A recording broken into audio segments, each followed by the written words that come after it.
هەر گوناه و تاوانێک کە ئینسان دەیکات زەرەر و زیانێکی بۆ سەرتاک هەیە و زەرەر و زیانێکیشی بۆ کۆمەڵگا و مجتەمیع هەیە.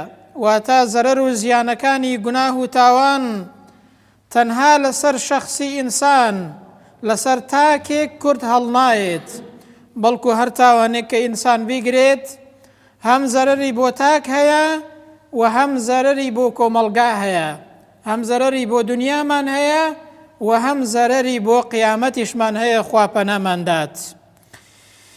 بۆیە بە کورتی دەڵێن یەکێک لەو گوناه و تاوانانەی کە زەرەر و زیانی بۆ تاک و کۆمەڵگا هەیە و بۆ دنیا و قیامەتی ئینسان هەیە بریتیە لە زوڵم و ستەم. بۆیە دەڵێن سەرنجامی زوڵم و ستەم لە دنیادا تێدا چوون و ئابڕوچوونە و لە قیامەتیشدا خەجاڵەتی و ڕووزەردبوونە، خوا پەناماندات. گوتراوە کە زوڵم و ستەم وەکو سەرەتان وایە، هەروەکو چۆن نەخۆشی سەرەتان ئەگەر فریای نەکەوی زوو چارەسەری نەکەی وردە وردە هەموو جەستەت دادەگرێت، دوایی لە ناوت دەبات. زوڵم و ستەمیش بەو شێوازەیە، ئەگەر ئینسان فریای نەکەوێ وازی لێ نێنێت جەستەکەی هەمووی داگیر دەکات و هەروەها ئینسان بەرەو لە ناو چوون دەبات و هەروەها کۆمەڵگا بەرەو وێرانکردن دەبات. بۆیە خوای پەروەردگار دەفەرمێ وەتیلکە القوڕە ئەهلەکناهم، ئێمە خەڵکی شار و دێهاتەکانمان بەو شێوازەیە لە ناو برد، بەڵام کەی لەمما ظەلەموو، لە کاتێکدا کە ئەوان زوڵم و ستەمیان کرد. ئەنجا وەجەعەلنا لیمەهلیکیهم مەوعیدا، بێگومان بۆ لە ناوبردنی هەر کۆمەڵگایەکی دیکەش و هەر کەسانێکی دیکەش و هەر شار و دێهاتێکیش کە زوڵم و ستەمیان لە نێوان خۆیاندا هەبێت، کاتێک هەیە کە خوای پەروەردگار ئەو کاتەی خۆی هات دەفەرمێ لە ناویان دەبین و هەروەها تووشی زەزایان دەکەین. ئیبن الجەوزی دەفەرمێت زوڵم دوو سەرپێچی تێدا کۆبوونەتەوە. یەکێک لە گوناه و سەرپێچیەکان بریتیە لە بردنی ماڵی خەڵک و هەروەها لە داگیرکردنی ماڵی خەڵک لە زەوی و زاری خەڵک، و دووهەمین لە گوناه و تاوانی زوڵم بریتیە لە تاوانکردن لە بەرامبەری خوای پەروەردگاردا، شکاندنی سنووری خدای پەروەردگار. بۆیە خوای پەروەردگار لە فەرمایشتی قودسیدا دەفەرمێت یا عیبادی ئینی حەڕەمت الظولم عەلی نەفسی، ئەی بەندەکانم ئەمن زوڵم و ستەمم لەسەر خۆم حەرام کردووە، وەجەعەلتوه بەینەکم محەڕەمەن، و لە ناو ئێوەشدا زوڵم و ستەمم حەرام کردووە. جا هەر جۆرە زوڵم و ستەمێک بێت ئەنجا دەفەرمێ فەلا تەظالەموو، دەی ئێوەش زوڵم و ستەم مەکەن لە ناو خۆتاندا، زوڵم لە یەکدیکە مەکەن، بە هەر جۆرێکی زوڵم بێت زوڵم لە یەکتری مەکەن، چونکە خوای گەورە دەفەرمێ زوڵم حەرامە، لەسەر خۆم حەرامم کردووە و لە نێوان ئێوەشدا ئەو زوڵمەیەم حەرام کردووە. شاعر جوانی فەرمووە کە دەفەرمێت لا تظلمن إذا ما كنت مقتدرا، زوڵم و ستەم مەکە لە کاتێکدا کە توانات هەیە و بەدەستەڵاتی، چونکە فالظلم مرتعه يفضي إلى الندم، چونکە زوڵم و ستەم سەرنجامەکەی ئەوەیە کە ئینسان لی پەشیمان دەبێتەوە، وەختێک سزایەکەی وەختێک ئاسەوارەکەی دەبینی لی پەشیمان دەبیەوە و سەرنجامەکەی ئینسان پەشیمان دەبێتەوە. تەنام عینوکە والمەظلوم منتەبه، دەفەرمێ ئەتۆ دەخەوی چاوەکانی تۆ دەخەون ئەو کەسەی کە زوڵم و ستەم دەکەی، بەڵام ئەو کەسەی کە زوڵمی لێ دەکرێت چاوەکانی ناخەون. ئەگەر هیچ نەبێ لە خەفەت و مەراقی زوڵمەکەی و نەبوونیەکەی، ئەو زوڵمەی کە لێ دەکرێت چاوەکانی خەوی لێ ناکەوێت و ناخەوێت. يدعو عليك وعين الله لم تنم، دەی ئەو کەسەی کە زوڵمی لێ دەکرێت دوعا دەکات لە تۆ، ئەو کەسەی کە زاڵمی دوعات لێ دەکات و هەروەها دەپاڕێتەوە لە خوای پەروەردگار. ئەنجا خوای پەروەردگاریش هەرگیز ناخەوێ، هەموو کاتێک بەخەبەرە دوعای ئەو کەسەی کە مەزڵومە وەری دەگرێتەوە تا ئەی ئینسان زوڵم مەکە. ئاسەوار و شوێنە خراپەکانی زوڵم و ستەم، یەکەم ئەو کەسەی کە زوڵم دەکات لە هیدایەتی خوای پەروەردگار مەحروم و بێبەش دەبێت، بۆچی چونکە زوڵم هێندە شتێکی خراپە، هێندە گوناهێکی گەورەیە، ئینسان لە هیدایەتی خۆی پەروەردگار بێبەش دەکات. بۆیە خۆی گەورە دەفەرمێ ئین الله لا يهدي القوم الظالمين، بەتەکید و بەڕاستی خۆی پەروەردگار ڕێنمونی کەسانی ستەمکار ناکات. بۆچی چونکە بەهۆی زوڵمەکەیان هێندە لە خواوە دوورکەوتونەوە، خێری ئەوەیان پێوە نەماوە خۆی گەورە هیدایەتیاندا و بیان خاتە سەر ڕێگای ڕاست، ئیلا مەگەم تەوبە بکەن و بگەڕێنەوە واز لە زوڵمەکەیان بێنن. دەنا ئینسان کە زاڵم بوو خوا پەناماندات مەحروم دەبێت لە هیدایەتی خودای پەروەردگار. زوڵم هێندە گەورەیە، ئینسانی زاڵم هەرگیز سەرفراز نابێت. خی پەروەردگار دەفەرمێ ئینەه لا یفلیح الظالمون، بەڕاستی کەسانی زاڵم و ستەمکار سەرفراز نابن لە دنیادا و هەروەها لە قیامەتیش سەرفراز نابن. زوڵم هێندە گەورەیە، ئەو کەسەی کە زوڵم دەکات لەعنەتی خوای پەروەردگاری لەسەرە خوا پەناماندات.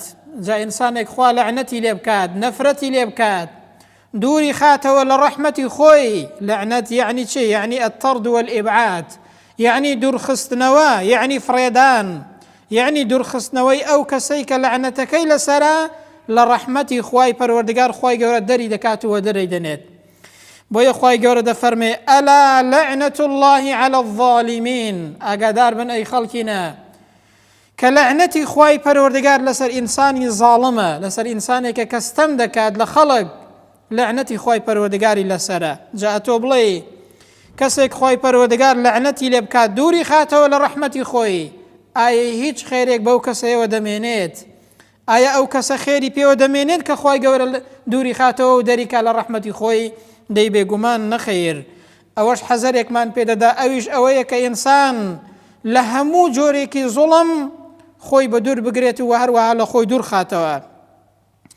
ئەنجا زوڵم و ستەم هۆکاری لە ناوبردنی کۆمەڵگایە، هۆکاری تێداچوونی خەڵکە، هۆکاری وێرانبوونی کۆمەڵگە و مستەمیع و وڵاتە. ئەو کەسەی کە زوڵم دەکات دەبێ بزانێ دنیای خەڵک تێک دەدات، کۆمەڵگە وێران دەکات. ئەو کەسەی کە زوڵم دەکات مستەمیع و کۆمەڵگا لەبەریەک هەڵدەوەشێنێت. تەماشاکەن بەڕێزان، خۆی پەروەردگار دەفەرمێت وەکەذالک ئەخذ ڕەبیک، بزانە کە سزادانی پەروەردگاری تۆ بەو شێوازەیەیە. ئیذا ئەخذ القوڕە، لە کاتێکدا کە خەڵکی شار و دێهاتەکان سزا دەدات و هەروەها لە ناویان دەبات، بەڵام کەنگی نێوەهیە ظالیمە، لە کاتێکدا کە ئەوان زوڵم مستەمیان هەیە و زوڵم مستەم لە یەکدیکە دەکەن.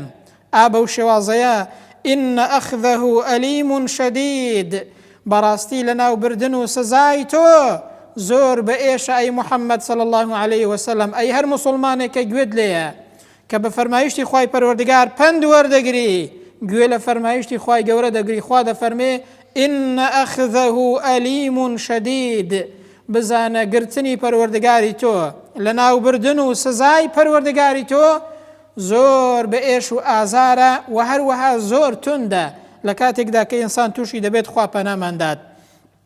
کەواتە زوڵم و ستەم کۆمەڵگا وێران دەکات. هەر کاتێک زوڵم گەیشتە قیممە، خوای پەروەردگار ئەو خەڵکە و ئەو کۆمەڵگایە لە ناو دەبات، ئەو وڵاتە دەبێتە پڕ ئاژاوە، دەبێتە دوژمنایەتی لە ناو یەکدیکە، دەبێتە جۆرێک کە بە هەر جۆرێک بە دوژمنایەتیان لە نێواندا پەیدا دەبێت و هەروەها کۆمەڵگاکەیان لە بەریەک هەڵدەوەشێت. ئەو کەسەی کە زوڵم دەکات پێش هەموو کەس ئەو کەسە کۆمەڵگاکەی خۆی تێک دەدا و دژی کۆمەڵگاکەی خۆیەتی، چونکە زوڵم هێندە گەورەیە. هەر کاتێک کۆمەڵگا زوڵم مستەمی لێ نەودا بوو، زوڵمەکە گەیشتە قیممە، دەی ئەو کاتە خوای پەروەردگار وەکو چۆن گەلانی پێشتری لە ناو بردووە، بەو شێوازەیە ئەو کۆمەڵگا و ئەو خەڵکانەش سزا دەدات. جاری وا هەیە سزایەکە هەر لە ناوبردن نییە، بەڵکو دەرد و بەڵا و موسیبەتێک دەنێرێت، هەژاری و فەقیری و بێکاریەک دەنێرێت، قات و قوڕیەک دەنێرێت. خەڵکەکەی تاقی دەکاتەوە هەتاوەکو نەگەڕێنەوە بۆ لای خوای پەروەردگار، خوای گەورەش ئەو بەڵا و موسیبەتیان لەسەر هەڵناگرێت. ئەنجا لە قیامەتیش ئەو کەسەی کە لە دنیادا زوڵم دەکات خوا پەناماندات، عاقیبەت و سەرنجامەکەی چۆنە؟ خوای گەورە دەفەرمێ فەلیەومە لا یەملیک بەعضکم لبەعض نەفعا ولا ضەڕا.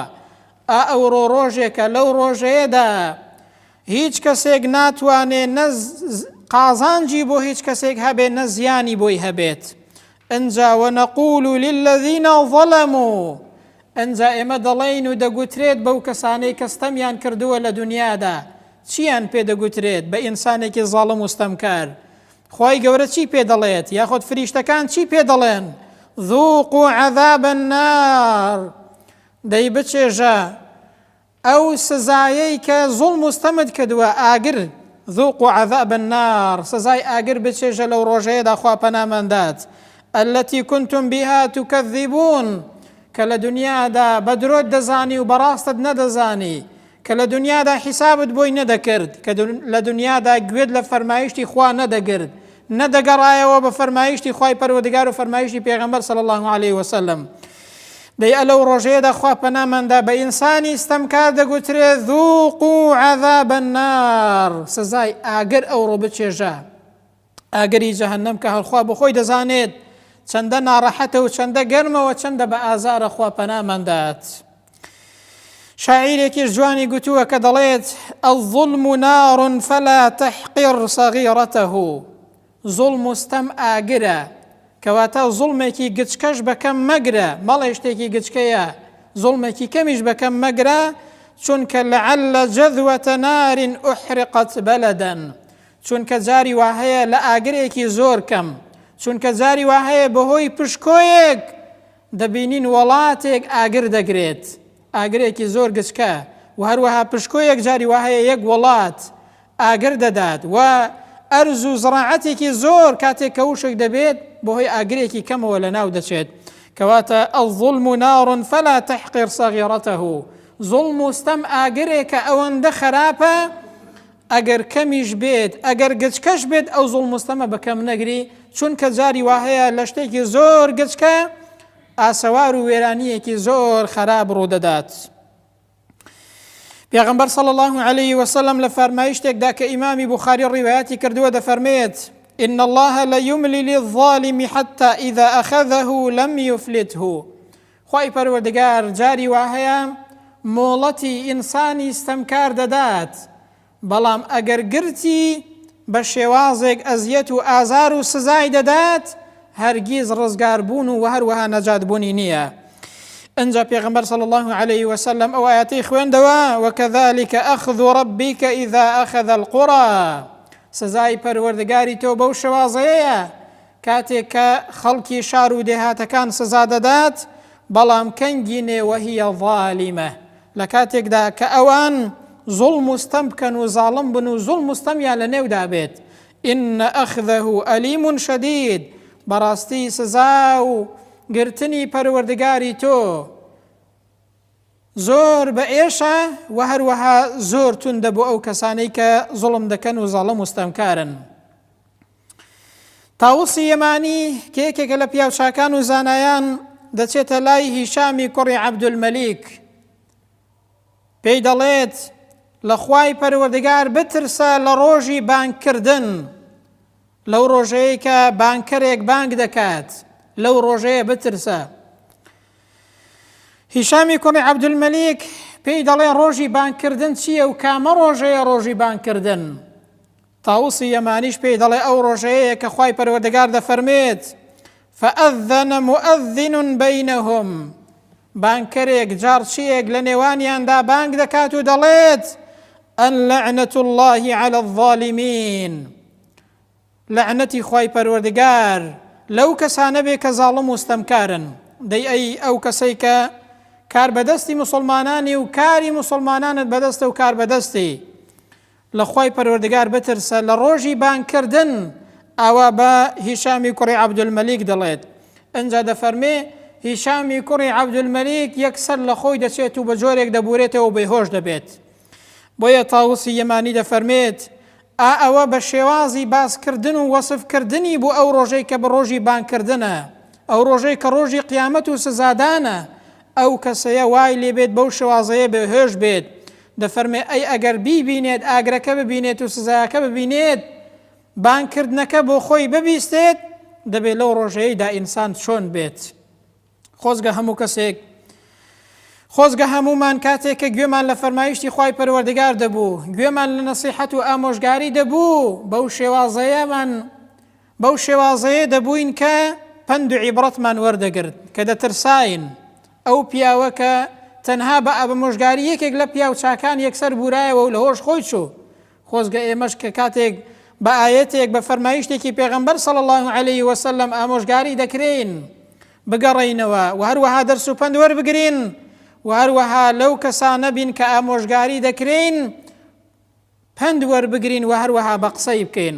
بەڵام زۆرمان دەبینین جاری وهەیە کە چەندین فەرمایشتمان بۆ دەخوێندرێتەوە، گوێمان لە چەندین فەرمایشتی خوا و پێغەمبەر دەبێت صلی الله عليه وسلم، بەڵام ئیوا هەیە هەرگیز وا نازانێت کە لەگەڵ ئەویەتی، بەڵام هەرگیز دەست هەڵناگرێت لە حەرام، بەڵام هەرگیز دەست هەڵناگرێت لە زوڵم و ستەم، هەرگیز دەست هەڵناگرێت لە گوناه و تاوان، کەچی گوێشی لێ دەبێت. دەی بەرام خوا پەنامەندە ئەو کەسانە بەڕاستی قازانج ناکەن و هەروەها ڕەنگە ئەو کەسانەش خراپترین کەس بن. خوای پەروەردگار پەناماندات. دەپاڕینەوە دوعا دەکەین لە خوای پەروەردگار، دەڵێن یا ڕەبی خوایە گیان بۆ خاتری ناوە جوان و سیفەتە بەرزەکانی خۆت بکەین، لەو کەسانە بین کە گوێمان لە فەرمایشتی تۆ دەبێت بگەڕێینەوە پند وەربگرین و بگەڕێینەوە بۆ لای تۆ. یا ڕەبی خوایە گیان لەو کەسانە بین کە بەندەی ڕاستەقینەی تۆن، تەوبە دەکەن و دەگەڕێنەوە بۆ لای تۆ، لە دنیادا بە ئیمان و ئیسلامەتیەوە دەژین، لە قیامەتیش کاتێک کە دێنەوە لای تۆ ببێت تاوانی دێن، بە ڕوویەکی سپی دێنەوە لای تۆ، ڕوویان هەیە کە بێنەوە لای تۆ. یا ڕەبی خوایە گیان بە ئیمانەوە بمان ژێنی، بە ئیمانەوە بمان ورێنی، بمان پارێزی لە هەرچی گوناه و تاوان هەیە. یا ڕەبی خوایە گیان تەوبەیەکی ڕاستەقینەمان بە قسمەت کەی، بەر لەوەی کە بگەڕێینەوە بۆ لای تۆ، بەر لەوەی کە ماڵ ئاوایی بکەین لەو دنیایەی. یا ڕەبی خوایە گیان وامان لێ بکەی تەوبە بکەین و بگەڕێینەوە لە هەرچی گوناه و تاوان هەیە، بۆ ئەوەی بە ڕوویەکی باش و سپی بگەڕێینەوە بۆ لای تۆ. یا ڕەبی خوایە گیان دەرد و بەڵا و موسیبەت و ئاژەوە و ناخۆشی و ناڕەحەتیمان لەسەر هەلا بەری. یا ڕەبی خوایە گیان ئەوەی کە نەخۆشە و ناڕەحەتە، ناخۆشی و ناڕەحەتیەکەی لەسەر هەلا بەری. یا ڕەبی خوایە گیان هەر کەسێک ناخۆشی و ناڕەحەتی و دەرد و بەڵا و موسیبەتی هەیە، ئێمە دوعای بۆ دەکەین یا ڕەبی خوایە گیان لەسەری هەلا بەری و بەهانایەوە بێ. یا ڕەبی خوایە گیان عاقبەت خێری دنیا و قیامەتمان کەی، بە ئیمانەوە بمان ژێنێ و بە ئیمانەوەش بمان مرێنی، لە ڕۆژی قیامەتیشدا لە ناخۆشی و ناڕەحەتیەکانی دەشتی مەحشەر پارێزراومان کەی، لەگەڵ پێغەمبەران و پیاو چاکان و شەهیدان و ڕازگۆیان هەمومان بەیەکەوە لە بەهەشتی پڕناز و نیعمەتی خۆتدا کۆ بکەیەوە. آمين. أقول قولي هذا وأستغفر الله لي ولكم، وبعد أعوذ بالله من الشيطان الرجيم. ربنا آتنا في الدنيا حسنة وفي الآخرة حسنة وقنا عذاب النار. اللهم آمين.